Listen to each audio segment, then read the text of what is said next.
I'm sure that it will surprise none of you to learn that I was a very talkative child. My parents used to have to institute quiet zones when we went on hikes at Muir Woods National Park. Otherwise, I would talk the entire time. And I can hear what you all are thinking, and no, I was almost never able to stay quiet for the entire time they asked me to. And given the way that Zachy is already babbling and trying to talk, I'm starting to think that karma might be a real thing. All that being said, there came a point when I was in like 6th or 7th grade where I stopped being quite so talkative. I was quieter, less willing to open up and share.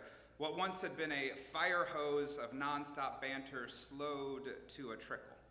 My mom sat me down one day and asked, what was going on. I explained to her that I felt like I had to put on armor in order to survive at school. And I was worried that if I took off the armor when I came home, I might not remember to put it back on before going back to school the next day. My mom said that she completely understood, but that she also really missed our conversations and how open I had used to be with everything that I was thinking and feeling. So we made a compromise.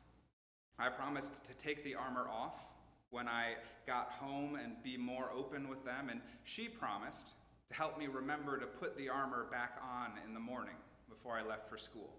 Some days we would even pantomime me putting on pieces of armor. Now, over the years, I got better at being able to code switch, figuring out when it was safe/appropriate to be open, trusting, and vulnerable, and when I needed to have my guard up.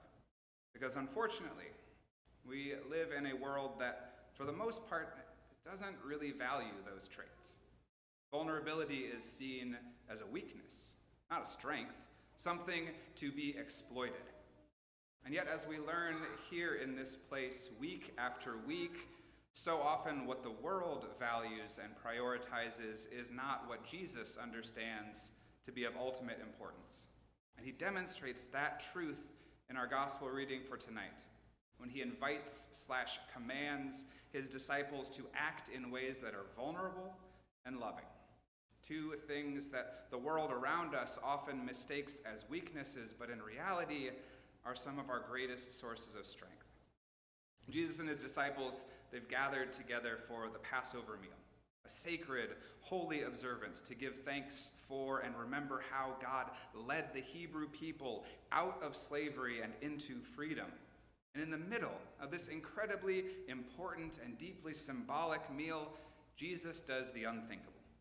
He ties a towel around his waist, and he begins to wash the feet of the disciples. We only hear the protests of Peter, but chances are the rest of the disciples resisted to one degree or another as well, because even for Jesus, this behavior was shocking and utterly scandalous.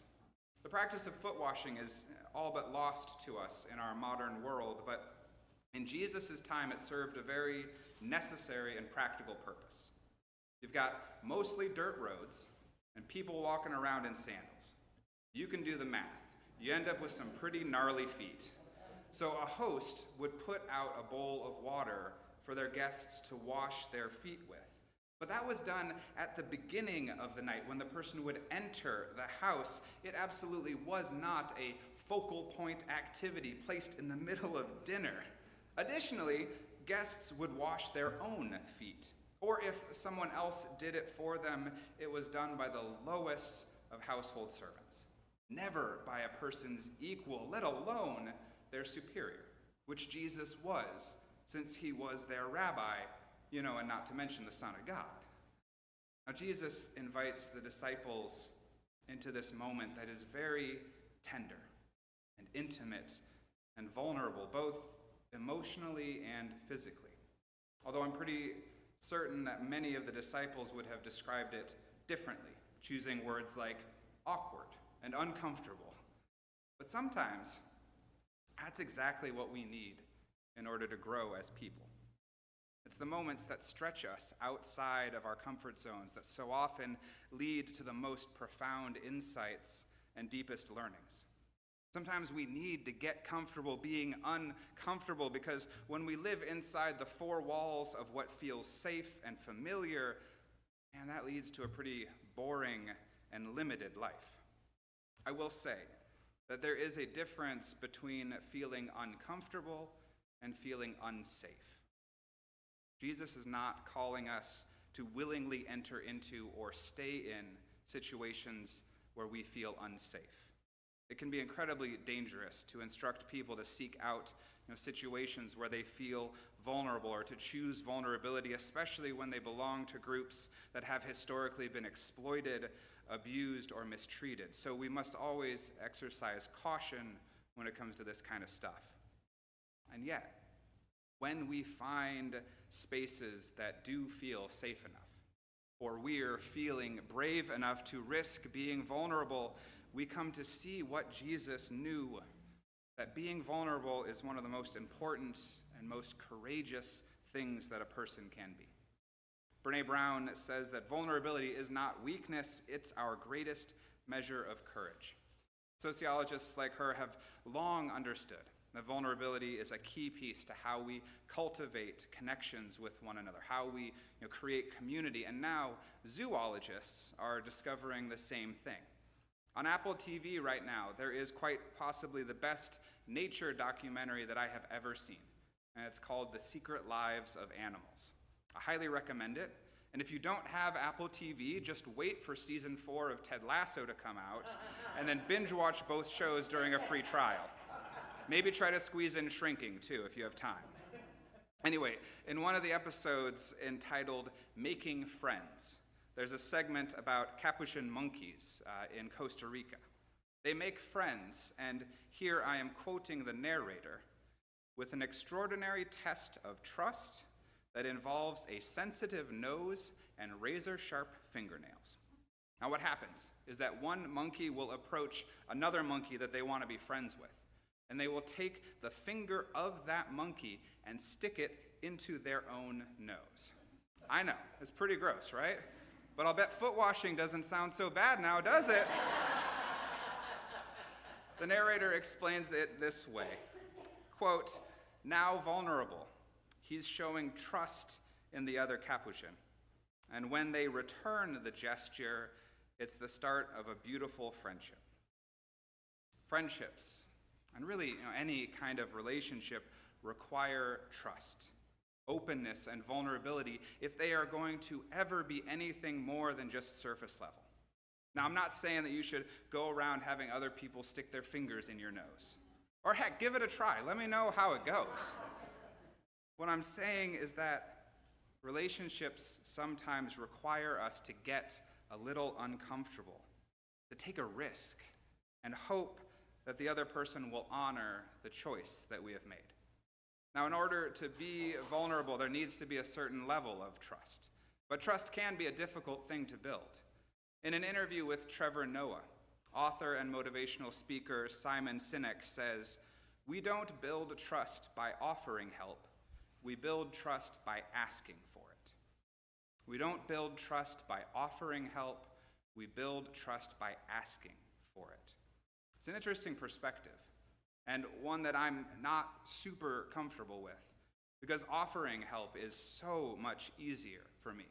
I'm a 2 on the Enneagram. I'm a natural-born Martha, if you think Mary and Martha, which means that I love being helpful, being of assistance, in part because I genuinely like helping others. But if I'm honest, it's also partly because when you are the one helping someone else, you can maintain a certain amount of control. It's much harder for me to ask for help, because asking for help means surrendering some of that control and admitting that I can't do it by myself. And in a society that praises and values strength and independence and individualism, that can be a really scary thing to admit. But as author and theologian Isaac S. Villegas writes, "To admit neediness is to open myself to the world I want for all of us.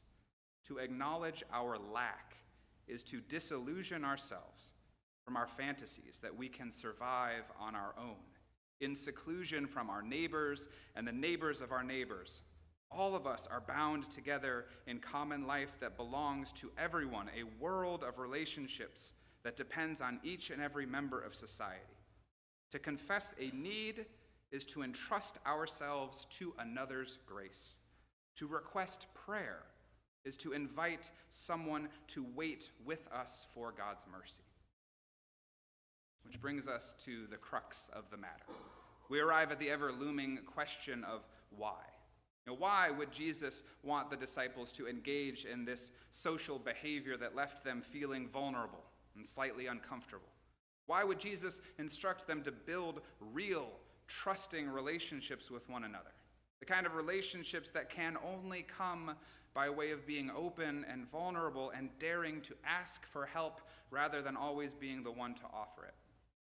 He wanted that for his disciples because he knew that he was about to be betrayed and put to death, and that they were going to need one another more than ever in just a few days' time, for protection, to support and encourage and enfold one another, to bear one another's griefs as well as their eventual joys.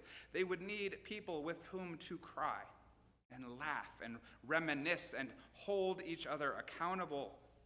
But most importantly, they would need people to help with the important work that remained.